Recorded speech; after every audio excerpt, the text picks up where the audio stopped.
bosses and raids of Riot's MMO. Lock the in. Well, hello there. It seems like people really enjoy it when I talk about things covered in deep layers of copium. Now, don't get me wrong, I don't think we're riding on copium that much. So far, I have not made up a single thing, I am simply presenting things that already exist. And as my videos got traction, I started getting some valuable feedback. So before we begin today's video, let's have a look at some of the things you just had to point out.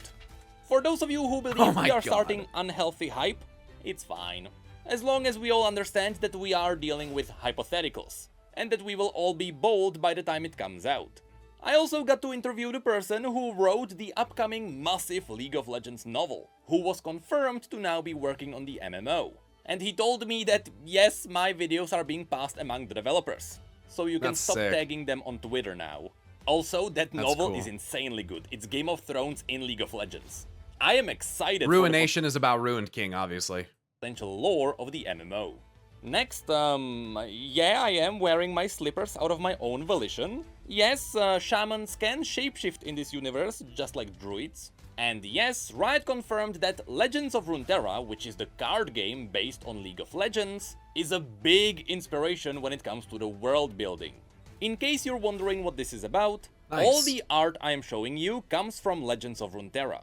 A game that secretly acts as a massive archive of art that reveals this universe.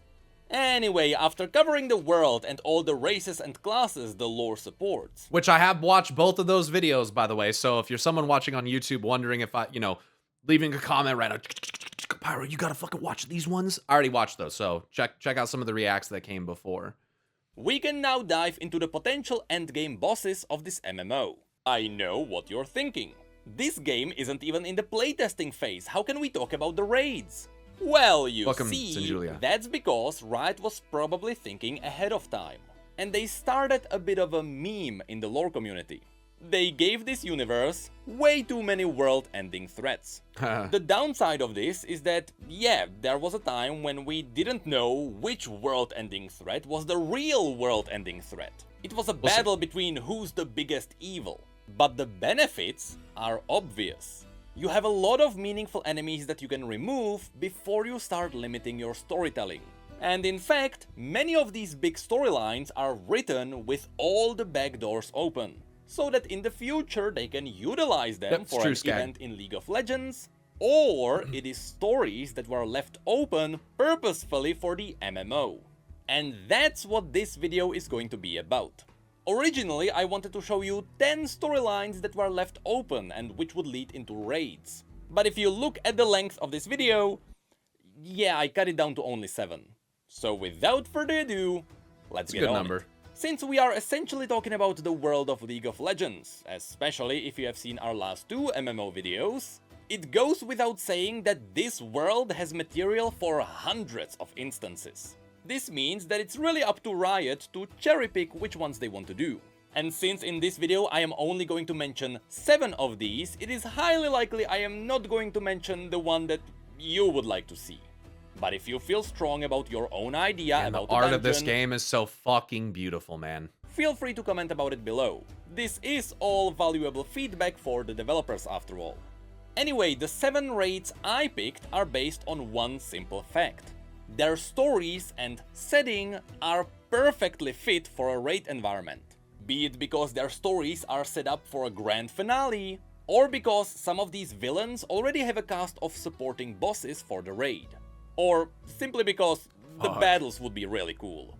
And because showing is better than telling, let's start with the first raid.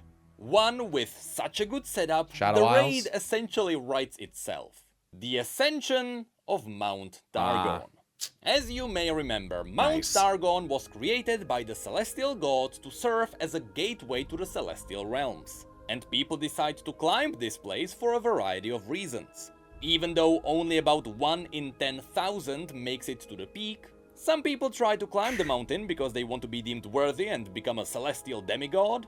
It's almost like Mount Everest in that aspect. While, for example, the Demacians send their criminals here to die trying to climb the mountain. This death sentence is called the Crown of Stone. That's fucked. And yes, of course, you can't really force the criminals to climb I didn't know that. Demacians send people, they like exile them to Mount Targon to basically like almost guaranteed just die climbing it. The fuck? the mountain unless you go there with them. So most criminals just flee and start a new life elsewhere. Also, at the peak of the mountain, we can find Aurelian's soul, the Star Forger. The reason why he is here is because of the crown he is wearing. You can like see his claws like dipping through like what appears to maybe be like the barrier between the heavens and like the material realm. Dude, that's so sick. Long story short, thousands of years ago, when people noticed that Aurelian was crossing the stars, they started worshipping him, which boosted Aurelian's ego. And they crafted him a crown of celestial star metal. Aurelian, already being quite egoistic, donned the crown. But it was a helmet of domination. It's a crown of wills. GG. GG. The Primus made him a nice, sparkly tiara. He put it on and got. Only to realize it was a mind-controlling device.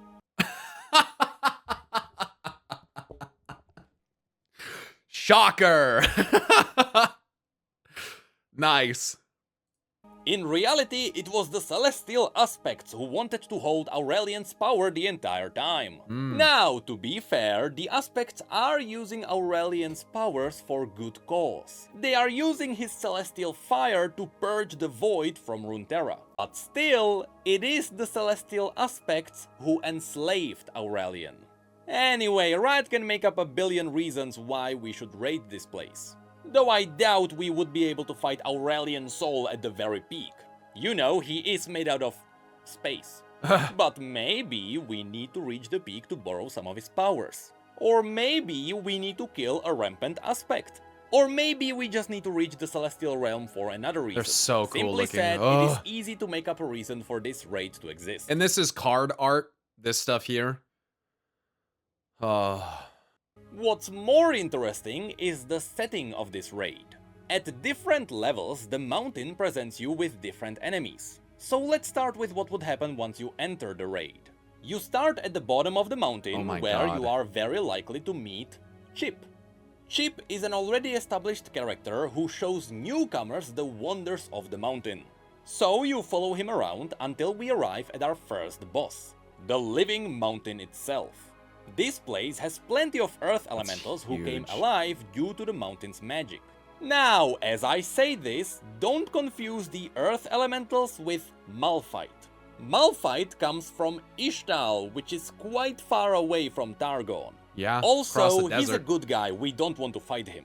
But from the earth elementals who would likely protect this place, we have, for example, the Blue Sentinel, who also appears in League of Legends. But the biggest of them all is the Stonebreaker. This one would be an excellent introductory boss. You know, you're fighting the mountain itself. And yes, I know he's a bit too big. Yeah, you'd have to find some kind of way to scale that or something. You fight him from like a flying ship or like a platform or something. You can shrink him for gameplay purposes. Or that. WoW has been notoriously known for inconsistent boss sizes, and it's fine. Yeah, but to be fair, with Muzela, I don't think he's actually that big. I don't think that was correct. But you only see his upper body. You also don't fight the Arbiter, so she's not really a boss. And she's actually closer to the size of Zoval in reality. And Agrimar is pretty big. That's actually probably the most accurate one on the scale. But I get it. Like they do big bosses. They do. Anyway, after Stonebreaker, we go further up the mountain. And suddenly, we start meeting all the lesser dragons and their worshippers. Hell yeah. The coolest of these are the White Flame Dragons. There is also an important dragon who serves as a beacon to the other dragons, called Inviolus Vox. The solar-looking dragon serves as a beacon to the other dragons, huh? Interesting. Again, makes me think about World of Warcraft. I can't help it. But the one that could likely become a boss would be the Eclipse Dragon. That's because this dragon is quite precious to the natives on the mountain. Sure. which would be boss number 3. It should be. The Eclipse Dragon, it's the union of the sun and the moon. Yeah, I would think that that should be pretty important to the Lunari and Solari that are perpetually fighting because of the, you know, diametric opposition of sun and moon. That would be sick. I mean, that makes sense. You see, further up the mountain, we start encountering the tribes. There are the Lunari who hide in the shadows because they are being suppressed and they are relatively friendly, just like the Rakor. But the Solari are fanatics who blindly protect the celestial realms at any cost. Yeah, so, yep, just like Kaelin Morgana. Even in the cinematic, you can see how they are protecting the gateway that is leading to the peak of the mountain. Champions in League of Legends tend to wear pretty thick plot armor. So instead, it would be cool if we could fight one of Leona's champions, the one known as Daylight Spear, Ravun. Cool. Anyway, after defeating the Solari protecting the gateway, we would get near the peak. The first one to meet us here would be the Infinite Mind Splitter. This is a legendary draconic creature with a very unique ability.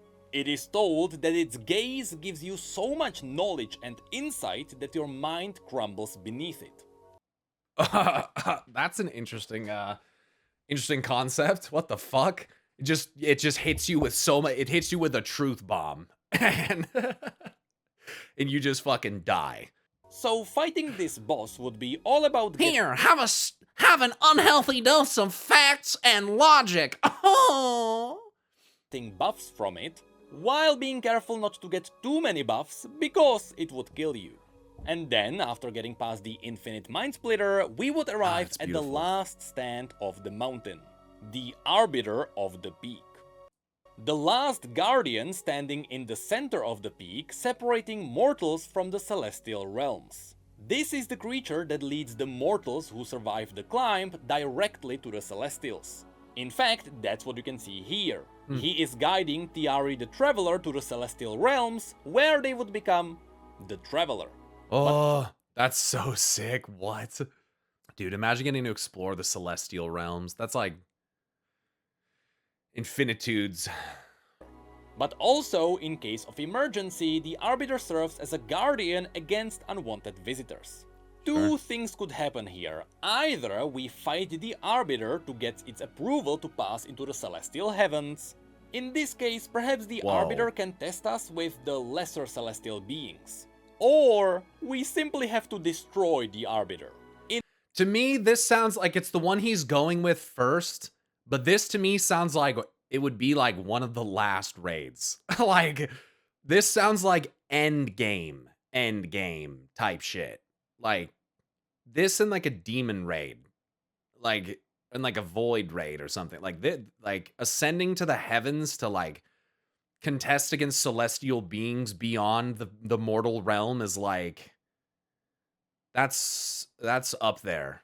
And finally, perhaps after beating the Arbiter, we are granted access to the celestial realms. And while, again, I doubt we would be able to fight Targon Prime would be, yeah. Aurelian Soul, perhaps we could fight one of his creations that is endangering the world. We have two of them that stand out. The first creation is simply known as the Great Beyond. Aurelian Soul himself calls it his magnum opus. This is essentially a smaller celestial dragon created in Aurelian's image. So this would be like fighting Aurelian himself, except this would make sense. The one I believe might be a bit more appreciated, however, would be the one known as the Scourge. This is also a celestial being created by Aurelian himself, but League of Legends players might recognize this one as the pure celestial version of Baron Nashor. It is believed that the physical Baron was born out of the pure image. So, the Scourge being the final boss would be a really cool nod towards the League of Legends community. See what I mean? I just made up— Baron is like, isn't that one of the things that you like kill in the game? That like, it's like one of the higher level monsters that gives like a buff or something that you want? Okay, cool. A 7-boss raid in a heartbeat. And I skipped a lot of details just so this video wouldn't be too long. There are the celestial beasts, the Whoa. demons trying to consume the heavens, the dragon roost near the peak where dragons are born, the starhounds, Esmus, the breath of the world, and so on.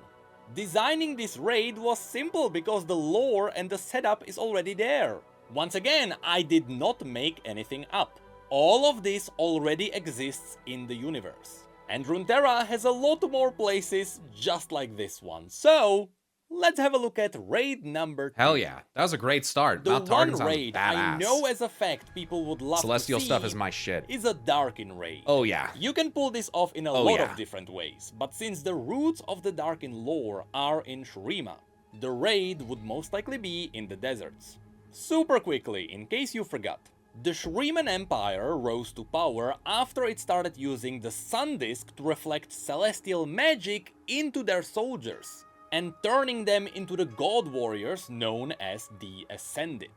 The Ascended were guaranteed immortality, however It's so interesting. It gives like the vibes, obviously, that like the higher level celestial sun and moon exist like existentially outside, and their power gets channeled in, reflected in beings like Leona and Diana or the god warriors and shit like that.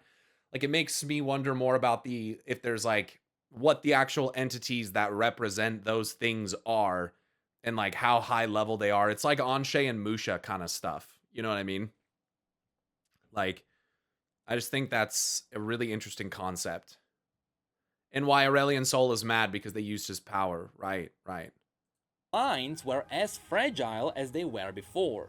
After these Ascended fought the maddening void beasts released by their neighbors, they started going a little bit mad. But their minds finally snapped when their emperor died too and there was no one to give them directions. The story goes that a Darkin known as Zolani, who used to be a great healer, invented blood magic and used it to heal the other Darkin, by which she also infused them with the blood magic. I'm really sus about that. Invented blood magic. I mean, it's probably what's true. Who am I to say? But man, something about the aesthetic of Darkin and blood magic gives me some big demon vibes. The idea of that being sourced from demons at the core and being related to like rage, madness, fear-induced stuff like that. That would be very interesting to me. Like the aesthetic even of beings like Aatrox and the, you know, I understand the sword and everything. Aatrox. It gives me some real big demon vibes. This was Zolani's secret plan to stop the rampaging Darkin. Unfortunately, the Celestials noticed that the Darkin were very dangerous, and they started sealing them inside special weapons. The sad part is, Zolani herself was also sealed inside her blades. So since Zolani was sealed away, there was nobody to control the others. And as a nice bonus, the remaining Darkin were now empowered with blood magic. Fortunately, in the end, the Celestials sealed all the remaining Darkin inside their weapons too. But stupidly enough, the Celestials let mortals to safeguard these Darkin weapons. Right. And so what happens when you combine those? So of course, some people were tempted to pick up the weapons and use them for their wars. At which point the Darkin immediately dominated the minds and bodies of those who picked them up. So yes, these rampaging god warriors managed to free themselves. So now, let's quickly go through those who would serve as big raid bosses. Perhaps the most famous one, and as far as we know the most powerful one, is Aatrox. After Aatrox was sealed away, his blade was picked up by a random warrior in the north. Of course, Aatrox immediately dominated the warrior's body, and since then he's been using blood magic to drain the dead around him, and make himself bigger. That's what you can see in his old cinematic. He starts small, but gets bigger the more things he kills. In fact, it got to such a point where Aatrox became the only being to ever kill a celestial god. As I mentioned in the last... Yeah, man, it just gives me such huge Azeroth, or Sargeras vibes, you know what I mean? He's fucking gigantic. He stabs the fucking sword in Azeroth, even though I don't think that really killed her. I think that put her back together. You know how it goes. It's not. It wouldn't be a 1-to-1. I mean, it never is. And WoW does a lot of trope inversion, like a lot of it. So. Last video, Aatrox stabbed someone wielding the power of the Aspect of War so hard, the Aspect of War was wiped from the stars. So out of all the Darkin, Aatrox is the ultimate end boss. Besides Aatrox, as mentioned, the second most important Darkin is Zolani.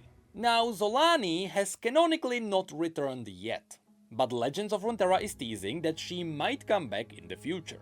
Also, as a fun fact, in the most recent cinematic, you can see that Talia and Kai'Sa arrive in front of the faceless statue of Zolani.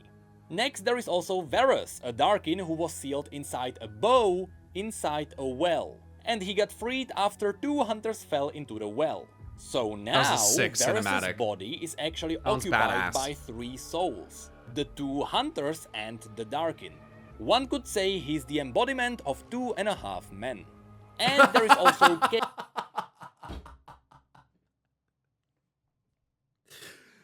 Oh my god, the embodiment of 2.5 men.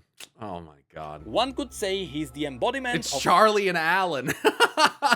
2.5 men. And there is also Kayn, the one holding the scythe of a Darkin known as Rast. But as far as we know, Kayn is pretty good at resisting Rast's power.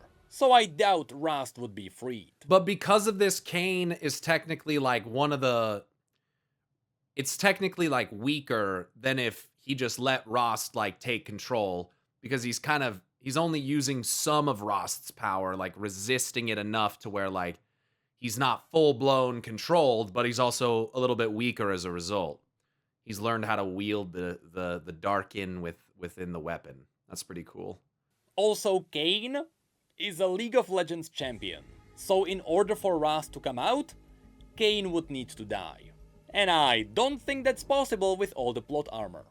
But we are still not done yet. Next, from the lesser known Darkin, there is also Horazi, who was sealed inside a small emblem, Naganeka of Zurita, who was sealed inside a giant ballista. Chicken. As you can see, she looks a little bit like a chicken. And that's because it is believed that a chicken touched the ballista and the Darkin took over the chicken's body. Yeah. And lastly, there is Tarosh, who was sealed inside a massive halberd. The reason why this Darkin raid would work is because all the Darkin have a common goal. They all hate Zolani. They see her as a betrayer who was trying to control them. Right. So in this raid, we would likely fight the other Darkin as we are trying to get to Zolani. And after we kill her, we would face Aatrox as the final boss, since all the Darkin Wars began with Aatrox and Zolani starting a civil war. Also, it turns out that Aatrox was the general of all the other Darkin. Oh yeah, the general storyline I heard was a big like revelation for Aatrox's storyline and like perception of his power and all that stuff. So killing Aatrox would be the perfect end to the Darkin chapter.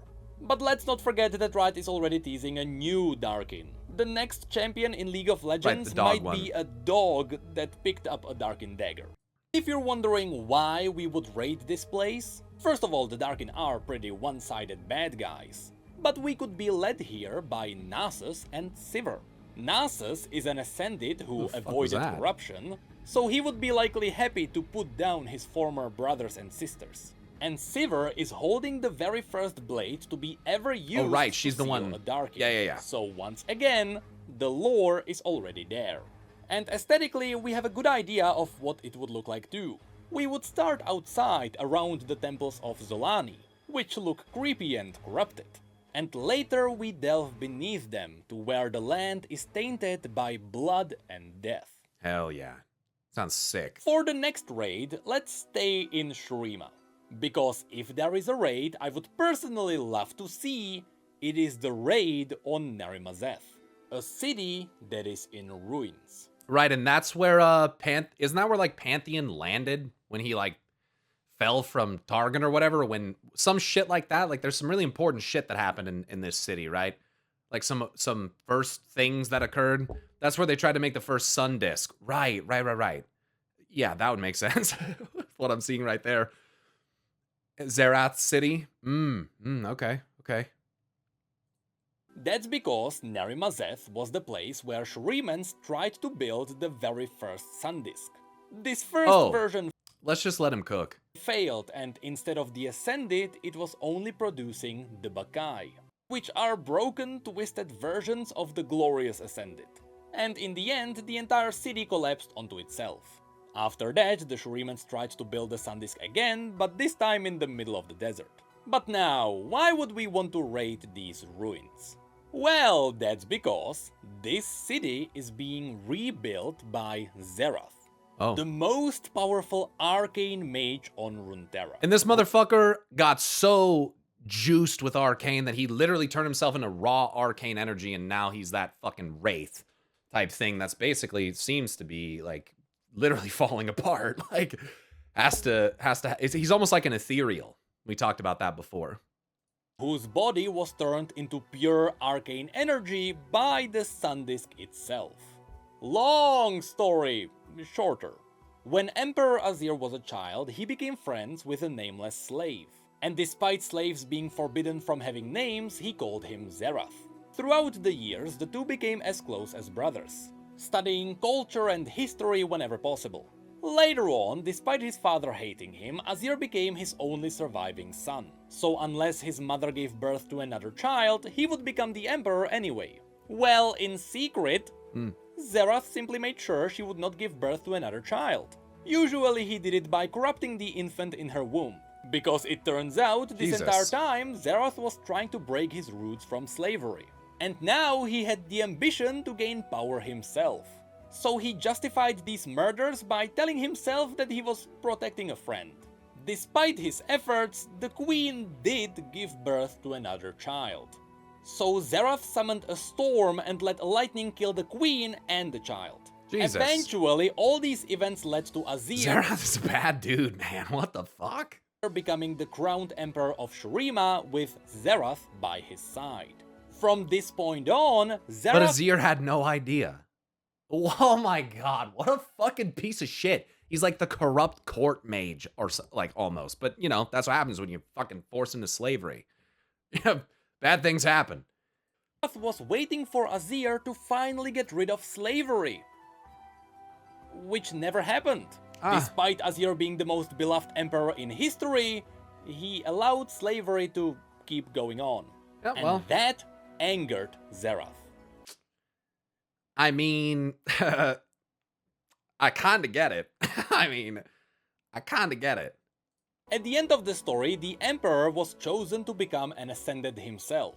But during the ceremony, when the Sun Disk was focusing its power into Azir's body, Zerath was so full of his BS, he incinerated him and forced all the power of the Sun Disk into himself. And then what? Does he try to enslave everyone else? Because if that's the case, then yeah, no. What the fuck? This resulted in Zerath's body being turned into pure arcane energy, the death of Azir, and the collapse of the Sun Disk and the destruction of the entire empire. I mean, so you kill untold amounts of people and destroy the entire empire. Yeah, it doesn't seem like a very good outcome either way. You know, keeping slaves, not good. Betraying Azir and causing the collapse of the entire fucking civilization, also probably not very good.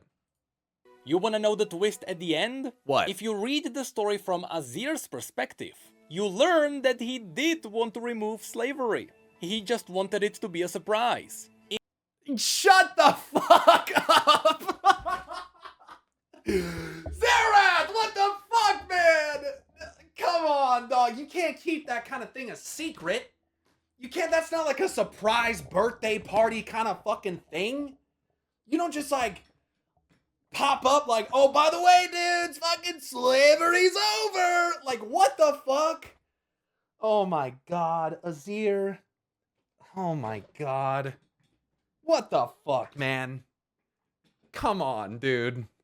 In fact, he even announced it just as Zerath betrayed him. Whoa, but my Zerath already God. murdered way too many people, so even though he really wanted to stop, it was too late to go back. Zerath, so you Zerath fool. doomed the entire empire. And yes, because the Emperor died, Xerath is also technically the reason why the Darkin exist. Wow, that's pretty bad. It makes you wonder. It makes you wonder, like, at that point, how much did Xerath truly care about the liberation of the slaves at that point, or did he really just want to claim the power? Like, is it convenient that he can hide behind that like virtue, you know, when maybe in truth he just really wanted to get the power? Like, it seems like at that point he just that's really what he wanted. Like, to be able to, like, even, I get it, you're full of grief, blinded by anger, you know, I get it, but come on, man. Like, come on. Tough. I already mumbled about the lore for way too long, so just know this. Nasus's brother, Renekton, bound Xerath in a sarcophagus, and he locked himself with Xerath in a tomb. Many years later, scavengers opened the tomb and released Renekton and Xerath. As I said, Xerath is currently in Nerimazeth, and he is actually trying to rebuild the original Sun Disk. We don't really know why he is doing it, but I think it's safe to assume that he just wants more power. Yeah. But you know what it smells like to me? No shot that he would try to bring Azir back, but doesn't that happen anyway? It smells like a big old setup for a future raid. Yeah, In okay, Legends of Runeterra, you can see Xerath with all his worshippers. You can also... Demaxians would love him. In Legends of Runeterra, you can see Xerath with all his worshippers. You can also see all the mini-bosses around him. Especially we know about Demi Yin the Unbound. But besides all of these heralds and acolytes, this raid would also have the Bakai, the original experimental Ascended who come from this city. Also, we would fight Renekton himself, because it turns out after hundreds of years of being locked in a tomb with Xerath, Xerath broke his mind by whispering to him that Nasus betrayed him. He purposefully led him to rot in the darkness. Oh, Renekton was not insane until he was trapped in there with Xerath, so Xerath drove him insane. Drove him mad through lies. What a piece of shit, this guy. This Xerath guy's really a piece of shit. That's why Renekton is quite crazy these days. It all goes back to Xerath, who might be the ultimate villain of Shurima. For the next raid, why don't we play off of the success of Arcane? No spoilers, don't worry. Thanks. Previously, when I told you about the cities Piltover and Zaun, I showed you that He said the thing, time him out. He said the word, Necrit gets timed out right now. Time him out, ban him, unban him, mod him, gift him a sub. Get him the, come on. The fuck is this? He said the thing. At the bottom of the place, you can find the ruins of an ancient Shuriman city. But that will become... Right, I forgot about that. That's a pretty important detail. Previously, when I told you about the cities Piltover and Zaun, I showed you that at the very bottom of that place you can find the ruins of an ancient Shuriman city. But that will become just a dungeon. The one that that'll become just a dungeon. Fucking lol. Become an interesting raid would be the Empire of Renada Glask. After I mention this, I know a lot of you will be confused. After all, Renada Glask is just a rich baron from Zaun. She looks bad fucking ass, dude. When I first saw this art too, I was fucking good. It's fucking sick, dude. I love the white and black, like, pearlescent fucking contrast. Like, oh my god, dude. It's like, it's so old Western steampunk fucking... Oh, it's fucking badass, man. I love this character's design. I don't know shit about her. She's badass. How can she support an entire raid? Well, in this case, it is all built on two factors. First of all, Renada is way too big of a character to be removed in just a dungeon. But more importantly, Renada Glask released this year, and she was released as yet another big villain, after all the other already established villains in Piltover and Zaun. She simply really feels like a setup for something in the future. Chemtech is usually green. Don't know what's the idea here. Yeah, green Chemtech, blue Hextech. Maybe this purple shit. Look, I'm telling you, they did something like this in World of Warcraft. They called it Black Blood. It's Black Blood. They make weapons and shit out of it, and it's dark purplish, like red like this. Because after already having Singed and Urgot and Victor as villains in Zone, Riot didn't need to make up another. It feels obvious they released Renata to be a villain supervising the other bad guys of Zone. Before her, Zone didn't really have a main villain. So obviously she is now filling that role. Her lore is making her the main boss of Zone. She's Mommy Renata then, dude. Her raid would be very clear in its structure.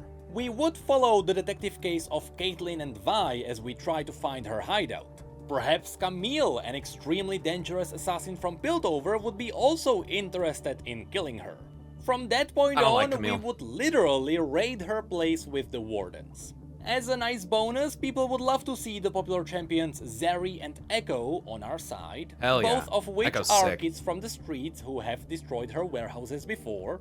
But the last puzzle piece is, why would we raid Renata? Well, the Glask family... I mean, do you really have to ask why we would raid Renata? Come on. ...owns Glask Industries, which is the most luxurious brand in Piltover and Zone. They sell perfumes and really fancy limb replacements. And unfortunately, this brand reflects a bit of real life, since these fancy formulas are developed down in Zone, using slave labor. But there is also a darker twist. All their products are infused with a chemical formula, which can turn their customers into mindless rampaging husks at any moment. It's kinda like Apple. Now, since Renata is a recent...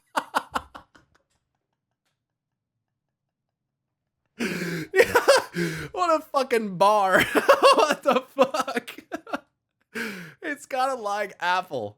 Formula, which can turn their customers into mindless rampaging husks at any moment. It's kinda like Apple.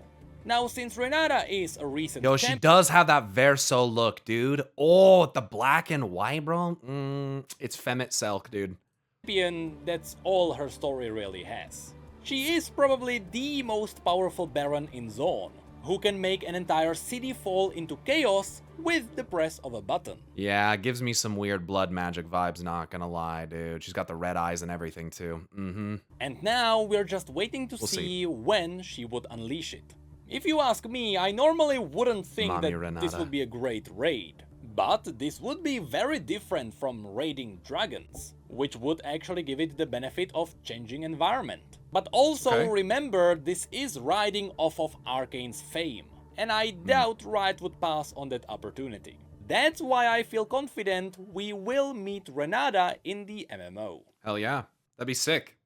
And now we are diving into the top 3 raids. Oh fuck. I am extremely confident that some form of these will be in the MMO. So, Immortal Bastion, right? That's for 2 reasons. First of all, these big villains are way too big to be ignored. We are talking about characters in the style of Arthas Menethil. Oh yeah. But also, their lore turns like them into world-threatening enemies that have to be dealt with the first of these being Viego, the Ruined King. There is not a sliver of a doubt we will see the Ruined King in the MMO. You can point a gun to my head, tell me to guess a villain in this MMO, and I will smile knowing that I survived. It would be... I mean, you guys have to realize, like, this character alone would draw so many Arthas Menethil fans. Like, there'd be people that would play just because of this character. Like, a lot of people. Unimaginable to ignore him. Now, the issue lying in front of me right now is that Viego's story is massive. On top of the normal story he has in League of Legends. Kind of just like Arthas' story, to be honest. He got his own book that is 400 pages long. The entire RPG game called Ruined King, which is focusing on his reawakening, and League of Legends got its own in-game event that was focusing on pushing his lore forward. Yeah, which also I watched all the cinematics of this. They're fucking badass, dude. With Lucian and Senna. Oh, dude, those characters are fucking sick, dude. They're sick. And the mechanics of how they shoot their guns with like every fucking fiber of their will That's so sick, dude. Oh, I like that a lot. 3 cinematics. Right now, Viego has the most lore out of any champion in this universe. So let me summarize it as quickly as possible. Viego was a Camavoran prince who was forced into becoming the king at an early age. Because of this, he was not ready to become a king, and many would not consider him a really good king. That's kind of like Anduin Rin, to be honest. Forced into the position too early, and not necessarily doing a good job when it occurred. Except Arthas was different because he slew his own fucking father and succeeded him. Like, little bit different, but, you know, in the same vein. Still being a teenager, he often threw tantrums in the style of Kylo Ren. To keep the kingdom from crumbling, he relied on his 2 advisors, Callista and Nuno Necrit of Camavor. Oh. Yes, that's the character named after me. Eventually, Viego met the Wait, love that character's actually named after him? What? relied on his 2 advisors, Callista and Nuno Necrit of Camavor. Bro, I want a character named after me so fucking badly, dude. Fuck!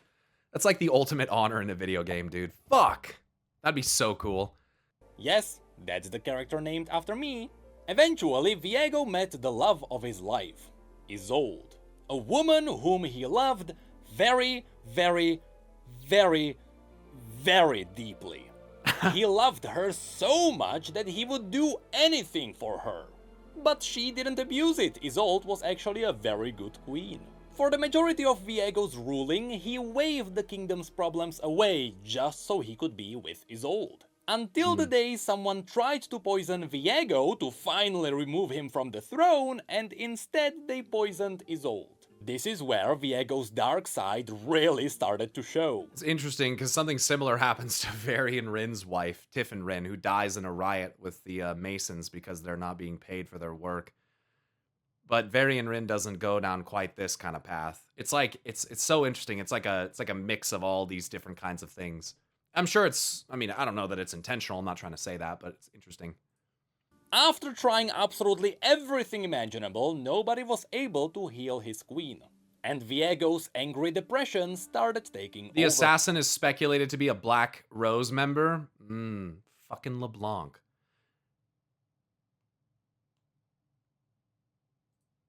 After weeks of desperate searching, Viego found out that there may exist a hidden place called the Blessed Isles, which held the sacred blessed waters which could heal anything. And so he sent Callista away to find the Isles. After a long adventure, Callista succeeded and she confirmed that the Guess who Viego's uncle is? It's Vladimir. I know that. What can I say? I'm stone cold. Oh my god, bro. Are you Steve Austin? Shut up with these fucking Tiffin puns, bro. I'm gonna throw you into the fucking Shadow Isles. Oh my god, dude, please. Blessed waters did indeed exist. So on the next trip, Callista brought the queen and the king and their soldiers with them, so that they could all heal the queen and be happy ever after. But of course, there was a dark twist. That didn't work. The queen died before they arrived on the Isles. And the priests confirmed that they can heal anything, as long as the person is alive. But that didn't stop Viego What was that little animation there? Hold on, let me see this again. arrived on the Isles. And the priests confirmed that they What the fuck is that? Why does a little spirit leave this doll thing? Soul fragments? Oh, that's how that occurs. That's from the Gwen trailer. I see. I was gonna say, she looks familiar. can heal anything, as long as the person is alive. But that didn't stop Viego from trying. That is Gwen. So after the priests denied him entrance to the waters, Viego massacred everyone who stood in his way. Yeah, it's kind of like the culling of Stratholme. And following a creepy warden called Thresh, he arrived It's at kind of like Kel'Thuzad or even like Mal'Ganis in that way. the waters and dunked the queen in. And then For there's your Aerith moment. a moment, the waters did resurrect the queen. But then she was turned into a wraith, who killed Viego with his own blade, which caused his soul to be absorbed by the blade. I'm skipping. Wait. Wait, it's a fucking soul? It's like a Mournblade too? Get the fuck out of here, bro. Oh my god. Come on. Giving a lot of details here, so just know that yes, the blade can absorb soul. It's like Charlemagne? You mean it's like Frostmourne? Isn't that a better comparison since we're looking at fucking Arthas Menethil? Come on. We'll actually talk about the blade in the next MMO video, whenever that one comes out.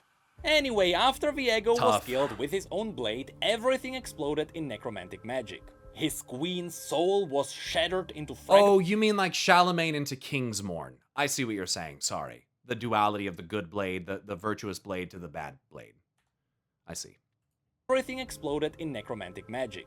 His queen's soul was shattered into fragments, and the entire place was turned into the Shadow Isles. For 1,000 years, Viego's soul stayed there in the blade. Until the Pirate King Gangplank was told by Thresh that he could totally pick up the blade. His mind was totally strong enough to resist the power of the king. Spoiler alert, it wasn't. And the moment Gangplank picked up the blade, his mind and body was dominated by Viego. This is Rune King spoilers? Oh well, we're already in it. Who then used that body to fully release himself back into the world. After that, even though everyone's been dead for 1,000 years, Viego still wanted to bring his wife back. And so he started to unleash the undead with the Black Mist all around the world, in an attempt to find all the fragments of his queen's soul. Eventually he succeeded and he actually managed to bring the queen's soul back. But immediately after that, he was defeated by the Sentinels of Light. Remember the undead? Yeah, I remember watching that cinematic. She's like, why did you do this? You shouldn't do this. Like, because what I was thinking in the cinematic was like, so what happens if he brings her back and she's like, why? What are you doing? Or like doesn't approve of what he's doing. And lo and behold. Hunting class from the last video, that's them. And not only did they permanently destroy the queen's soul, because the queen didn't actually want to be resurrected, but Viego's entire story arc ended with him being teleported back to his homeland called Kamavor, where he was banished until the present days. Back into the Frozen Throne, Lamau. You can actually see the end of the storyline in the cinematic called Absolution. And this is why Viego is going to be an incredible boss in the MMO.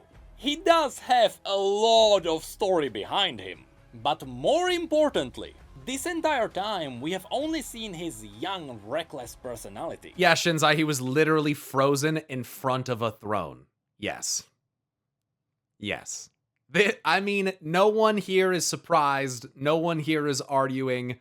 This is clearly inspired by Arthas Menethil. Like, there's no question about it. Everyone's in agreement.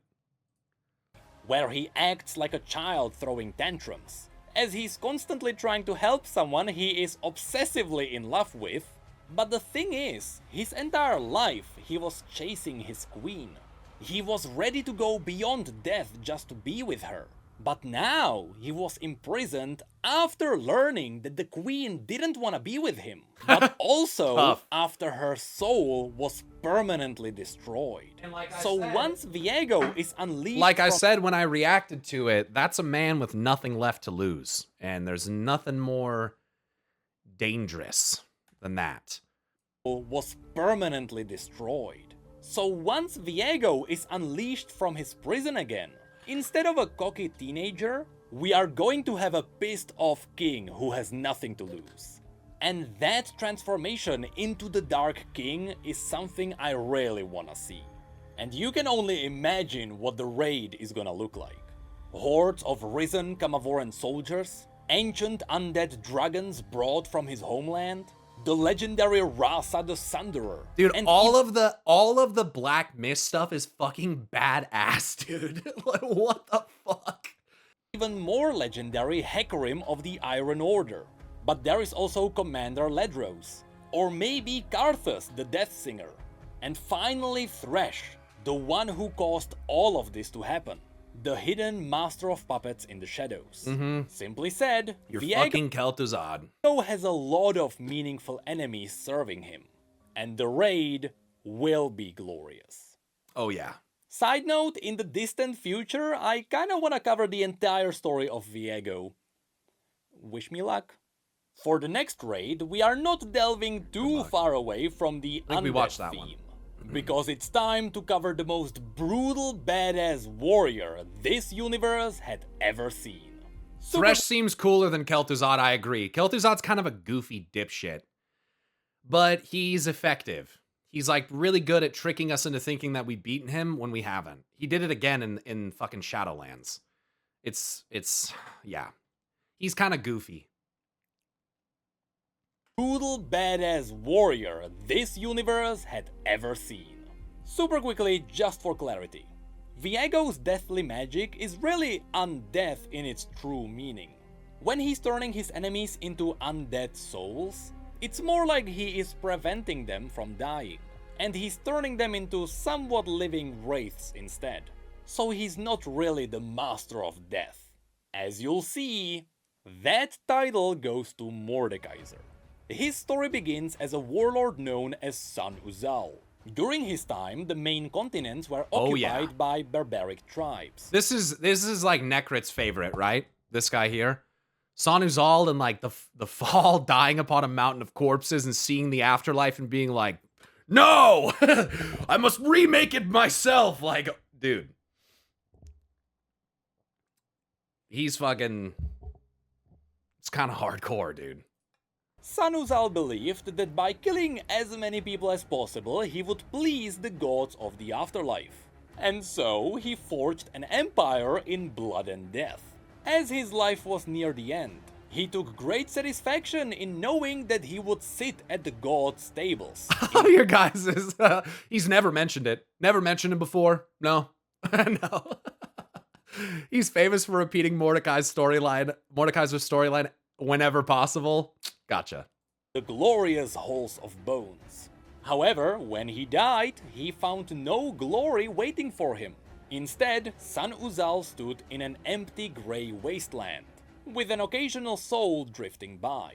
He watched as these lesser spirits faded into the fog, unmade and lost in time. But Sun Uzal refused to fade. His will, tempered by rage and torment, held him together. In other words, he was simply too angry to die. Kind of like he started Garrosh. listening to the disembodied whispers around him, and he learned this was Oknun, the language of the dead. Slowly, he came up with a plan. He began whispering temptations into the veil between realms, promising power to any who would listen. And sure enough, he managed to tempt a few cultists into bringing him back to life. Lacking any flesh or bone, he told the cultists to bind his spirit to metal plates, forged in the likeliness of his old armor. And so he rose as the Revenant of Iron and Hate. No longer called Sun Uzal, but rather, in Oknun, the jailer. He was Mordekaiser. Sorry. Originally, these cultists wanted to use Mordekaiser as a weapon in Just their trivial wars. But instead, Mordekaiser killed them all, and he used their souls to forge himself a brutal mace called Nightfall. Oh shit. With that, Mordekaiser's second conquest of the world started. But this time, he was wielding necromantic magic. All his enemies were confused because it seemed like Mordekaiser only cared about massacre and destruction. Entire generations perished under his campaign. But in reality, there was far more to Mordekaiser's real plan. At the center of his empire, he raised the Immortal Bastion, which became the largest structure on Runeterra. And he used that place to gather information about spirits and death, be it by capturing and studying demons, or torturing Yordles until he could harvest their secrets. He did everything in his power to understand... This guy fucking tortures Yordles, bro? That's gotta be the most evil motherfucker, dude. What the fuck? The realms beyond. Eventually, Mordekaiser became such a tyrant, the entire continent banded against him. Yeah, I can imagine. He tortured him so hard, the Yordle thinks he's evil and tries to do evil, but it always turns out as good. Are you fucking serious? He like tries to be a bad guy, but can't. Oh my god, that's such a fun trope. That's so fun. Oh, so this guy can torture his Yordle, but when I do it, I get a lifetime ban from Cracker Barrel. Get the fuck out of here, dude. But when he was ultimately defeated, it was not because of his enemies, but rather he was betrayed from his inner circle. Good. The Immortal Bastion had a secret cabal led by a witch we know as LeBlanc. They managed to old separate LeBlanc there. Mordekaiser's spirit from his armor and seal the empty armor in a hidden place. As a result, without his physical vessel, Mordekaiser was forced out of the physical realm. What none of the cultists knew, however, is that all of this was according to Mordekaiser's plan. The entire time he was forging a destiny greater than the Halls of Bones. When he finally returned to the empty wasteland of the afterlife, he was met by the hundreds of thousands who died under his reign. Prevented by his dark magic, they would never fade. They would be his eternal army bound to his will. Yep. But even the weakest of the spirits were given purpose. Just like he used the souls of the cultists to forge his mace, purpose. Just like he used the souls of the cultists to forge his mace, the weakest of the souls would become the building blocks of his afterworld. That's badass, And so dude. Mordekaiser became the king of the afterlife. Sick. And even though he was cast out, with his physical vessel being banished in the Immortal Bastion in Noxus, he is already planning on how to return. And once he does so, after so many people were fed into his realm, he would be so powerful nobody would know how to stop him. Since that is where his story cut off, Yeah. you know that this is a setup for the future. Even in League of Legends, sometimes Mordekaiser is joked about as a raid boss. Once he starts rolling, you need the entire team to get him down. And Riot would be foolish not to use him as a badass raid boss in Agreed. the MMO. Totally agreed. Especially since we already know some of the other characters that we would see in his raid. When Mordekaiser was conquering the world the second time, he had two demons which he used as his companions. Look at that face in the These fire. would be Tybulk, the giant fire demon, and Atakan, an iron-bound shadow demon. Whoa. To get to him, we would probably have to get past the one who banished him, Mommy. LeBlanc, and I wouldn't be surprised Same thing. That's what I said. if we also met Vygar, the Yordle Mordekaiser tormented to get his Yordle secrets. Yeah. Finally, we would likely fight alongside Swain, one of the leaders of Noxus who is actively trying to root out the dark magics from Noxus. Well, that's obviously a fucking demon crow thing, bro. You got a fucking demon crow from fucking Fiddlesticks, bro. Noxus, who is actively trying to root out the dark magics from Noxus. Raum. So yeah, that's maybe right. He's got the demon Raum. Yeah. That's right. Mordekaiser's story is not as long as Viego's, but Mordekaiser is built on brutal conquest. His story is simply badass, and you bet that's what people want to fight.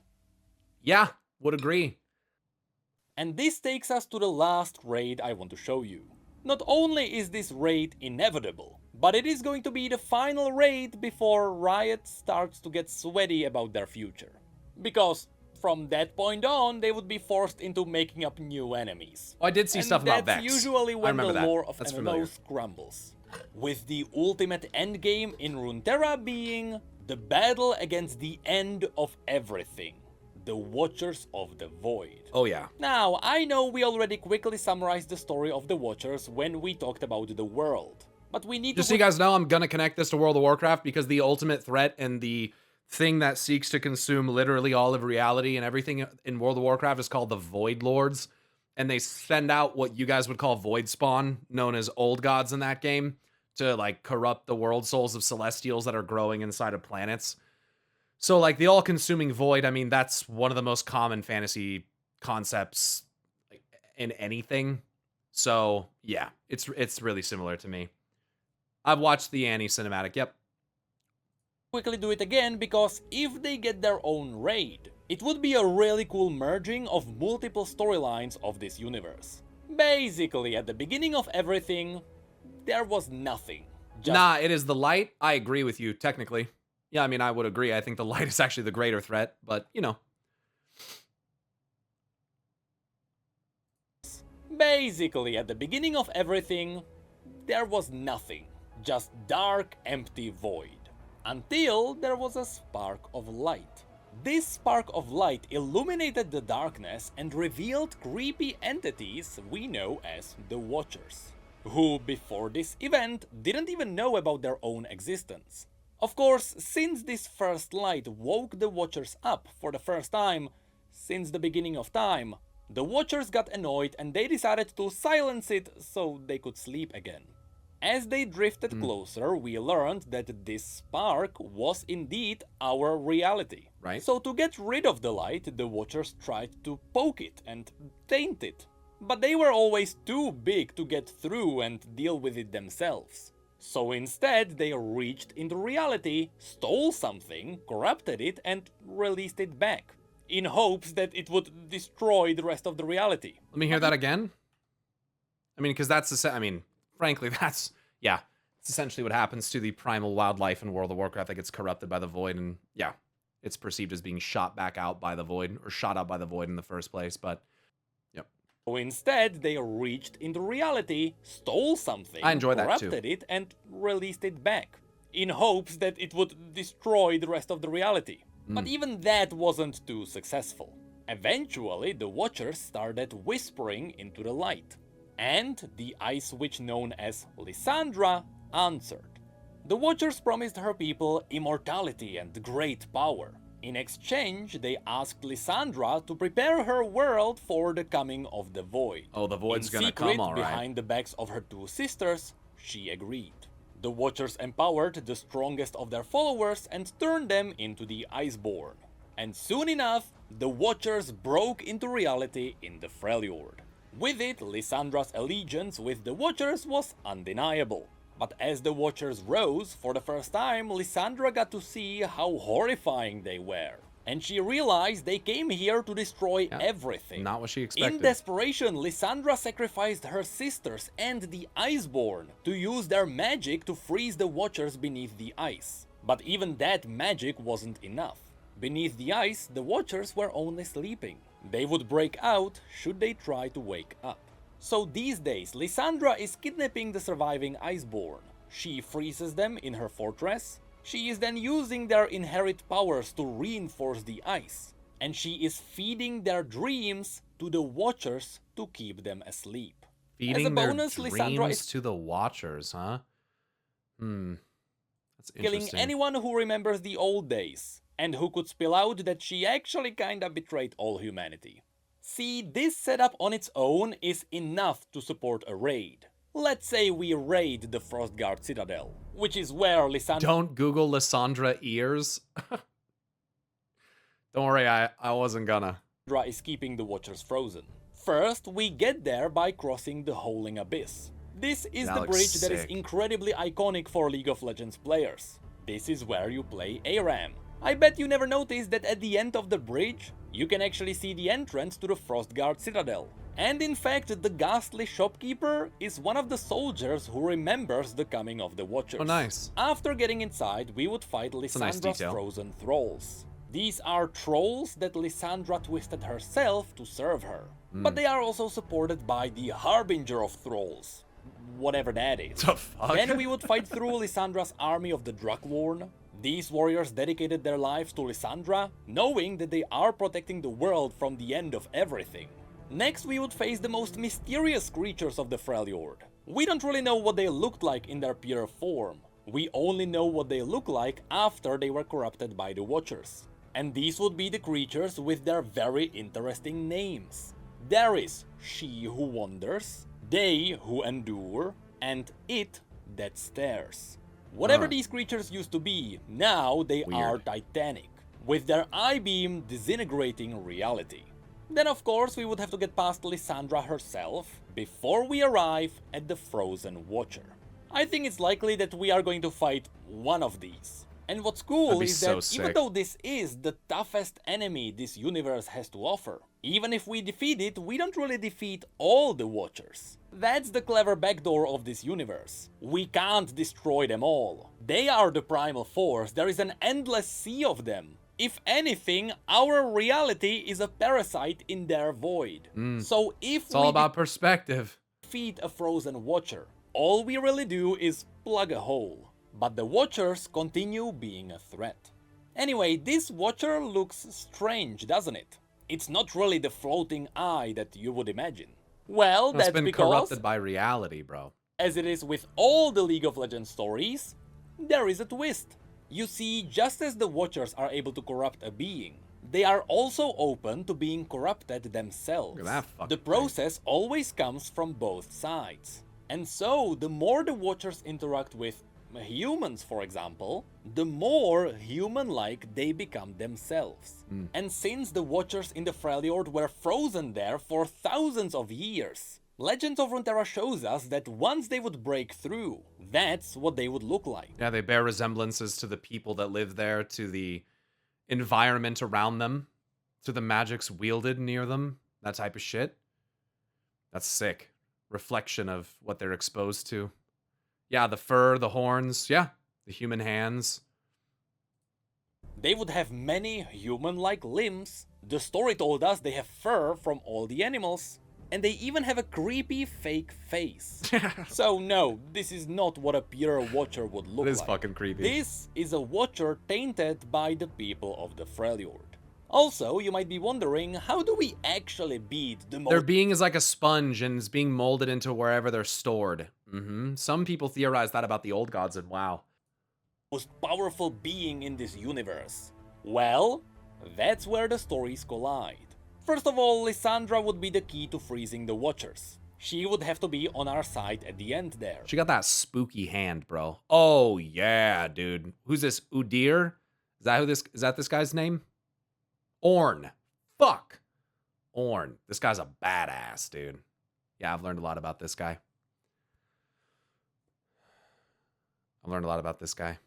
Also, the Gigasmith. primal god Ornn constructed the bridge leading to the Citadel. Oh, he says. And this he bridge says- was used as a magical seal to help keep the Watchers down there. So Ornn himself would help us. But most importantly, there is another massive storyline that is in Shurima, centered around a Voidborn known as Belveth. Because this video is already way too We long. learned about Belveth. She's fucking... that thing is horrifying. Yeah, I watched the Kaisa cinematic and all that. Yeah. Just super quickly. You know how the Watchers themselves got tainted when interacting with reality? Down in Shurima, a small pocket dimension formed between the Void and our reality. It was sort of like a cancer growth on the Void. In fact, if you dive deeper into this, you may realize that this is directly correlating to real-life cancer.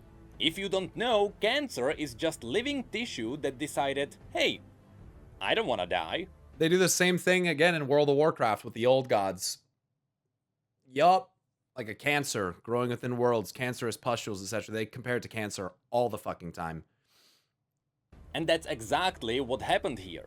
As the Void started consuming people in Shurima, it got tainted by the people and it formed self-awareness. Soon, because this cancerous growth inside the Void needed to represent itself, it grew a creature known as Belveth. A Voidborn that looks a bit fishy because she consumed a harbor, but also she doesn't actually like the Watchers because the Watchers want to end everything. And all Yeah, Zal seems like she might be pretty intent on helping the Watchers end everything. So, yeah, I don't think I could say that they're the same. We'll find out though. There could be a twist for Xal'atath for sure. Belveth wants to do is to live. And so these days, Belveth is consuming entire cities at a time. And she is rebuilding everything with the information she got. With her ultimate end goal being to rebuild all reality. Belveth is more like the Witness from Destiny. For those familiar with that game's lore, that's what she really reminds me of. This like hive mind concept that wants to put everything into its final shape, so to speak. She gives me big Witness vibes. So that she could be reality and she would be strong enough to fight the Watchers. Of course, at this time, she doesn't really have all the information gathered. So whenever she's recrafting cities and people, it all looks uncanny. However, at this point, she consumed hundreds of thousands of people. and she's using all of their brain power, so Belveth is very smart. Now, the reason why this storyline is important is because Yeah, some things like that. Belveth once talked to Kaisa, and she offered her a deal. If mortals help Belveth consume reality faster, she would spare them to be the last she would consume. Belveth said that she did the calculations and she knows that humanity could never beat her. But at least, with this deal, she gave them the chance to create a weapon or maybe find a hero who maybe could slay her. She knows they could never achieve it, but she is willing to give them the chance. And you see, this is where we can get another twist. This wasn't she is a little like Zal in that aspect. confirmed, this is purely my theory, but I believe that there is a way to destroy Belveth. See, Belveth believes that we can't beat her, but the fact is, she used hundreds of thousands of human brains to figure it out. But the humans can't even comprehend the power of the Celestials. So I believe Aurelian Soul could destroy her. She just doesn't have the brain power to figure that out herself. So what I think is going to happen is that at some point we are going to beat Belveth. She realizes she was wrong, she realizes that humanity is stronger than her when fighting the Watchers, and she decides to help us destroy them. So should we ever get a raid on the Frostguard Citadel, I wouldn't be surprised if before that we got another raid where we delve into Belveth's little pocket dimension, and with her help we move to the north. Or, you know, we just destroy her, that would be way cooler. So all of that is still just a wild theory. The fact I like storylines where you can get like this fucking unknown, terrifying entity maybe like on your side to some degree, make them realize that the inevitable end that they basically like believe in is maybe not accurate and that there's a different way. I think that's how some people see Xalatath in World of Warcraft as well. We are fighting the Watchers. That is inevitable. And that was all the raids I wanted to show you. All of them are supported by the lore, and it is up to Riot whether they want to do them or not. Except the last 3 raids. Those are happening, there is no way around it. But because people are going to freak out, let me give you some honorable mentions. This universe also technically has the Grim Reaper. While they may have many forms, the most well-known form of death itself is Kindred. We wouldn't really have a good reason to fight them though. What one's your favorite of all the raids? Oh, bro, I mean, I would probably be most interested in probably Mount Targon or a Darken raid, personally. Since death isn't really an evil entity in this universe, but, you know, they exist. Death seldom is actually evil. It's usually also very love to misunderstood. fight against Vladimir's Hemomancers. We could also get a raid on the Ursine, with Volibear being the final boss, the primal god of wilderness. In the east, there is also the mysterious demon known as Ashlash, a 7-handed liquid demon that is locked beneath the earth, in a place known as the 7th layer. Neela is currently wielding... Oh, now we're getting fucking 7 fractals and shit. Interesting. 7 hands, 7th layer. its power, and it looks like a setup for those who know my WoW speculation, like there's some reasons for that. He's part of it's part of the 10. Future. Also, there is Fiddlesticks, the primal and most powerful demon on Runeterra. Fiddlesticks itself is just a puppet. The demon is what you can see inside the cage. Yeah. But because Fiddlesticks is roaming around the world, I couldn't really figure out a raid setting. But you bet we are fighting him at some point. If you want a creepy video to react to, find Fiddlesticks Cinematic. Simply said, the lore supports so much more than what I showed you today. Oh, and in the future, I can make a smaller video where I cover the dungeons of this. Neela sees her mom die and starts laughing. Oh my god, that's fucking twisted, dude. MMO. All being theoretical, of course. But for now, that's it. A good video. I'm running out of content, so let's see, what do we have next? But, hey, my question, why do you hold the lav mic? Wait, what do you...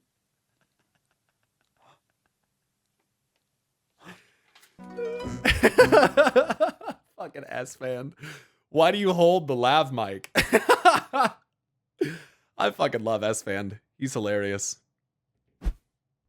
That's a good one, man. I like that one. That was long as fuck.